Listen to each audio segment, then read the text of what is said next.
சிவனடியார்கள் வாழ்க்கையிலும் இது வந்திருக்கும். கண்டிப்பா இது மாணிக்கவாசகர் வாழ்க்கையிலும் நடந்திருக்கிறது அப்படிங்கிறத தான் அழகா நம்ம திருவாசகத்துல ஐயா குறிப்பிடுகின்றார்.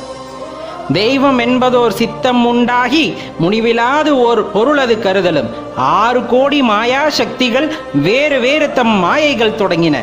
ஆத்தமானார் அயலவர் கூடி நாத்திகம் பேசி நாத்தழும்பு ஏறினர். சுற்றமென்னும் தொல்பசு குழாங்கள் பற்றி அழைத்து பதறினர் பெருகவும் விரதமே பரமாக வேதியரும் சரதமாகவே சாத்திரம் காட்டினர்.